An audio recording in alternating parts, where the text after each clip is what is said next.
February 3ರಂದು Uttara Kannada ಜಿಲ್ಲೆಯ ಜೋಯಿಡಾ ತಾಲೂಕಿನಲ್ಲಿರುವ ಶ್ರೀ ಕ್ಷೇತ್ರ ಉಳವಿ ಚನ್ನಬಸವೇಶ್ವರ ಜಾತ್ರಾ ಮಹೋತ್ಸವ ಜರುಗಲಿದ್ದು, ಈ ಹಿನ್ನೆಲೆಯಲ್ಲಿ ಈಗ ಧಾರವಾಡದಿಂದ ಎತ್ತು ಸೇರಿದಂತೆ ಚಕ್ಕಡಿಗಳನ್ನು ಸಿಂಗಾರ ಮಾಡಿಕೊಂಡು ಚಕ್ಕಡಿಗಳು ಈಗ ಉಳಿಯ ಕಡೆಗೆ ಮುಖ ಮಾಡಿವೆ.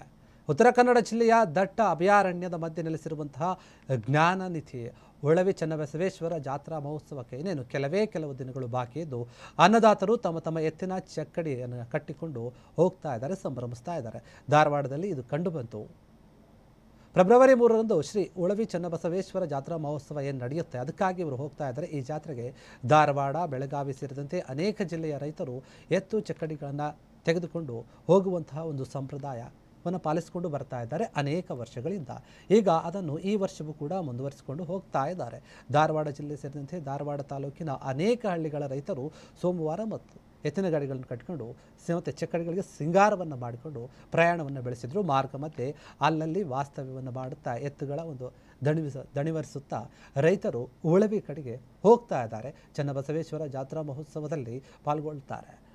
ರಥ ಎಳೆದ ನಂತರ ಎತ್ತಿನ ಬಂಡಿಗಳೇನಿದ್ರೆ ಅದು ಮರಳಿ ತಮ್ಮ ಊರಿಗೆ ಹೋಗುತ್ತವೆ.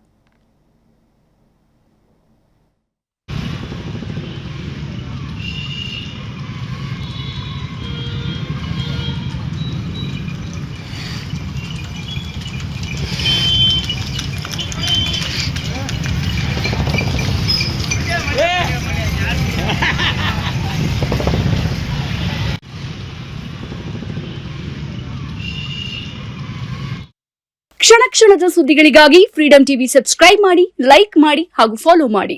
ಹೊಸ ಸುದ್ದಿಗಳ ನೋಟಿಫಿಕೇಶನ್ಗಾಗಿ ಬೆಲ್ ಐಕಾನ್ ಮೇಲೆ ಕ್ಲಿಕ್ ಮಾಡಿ.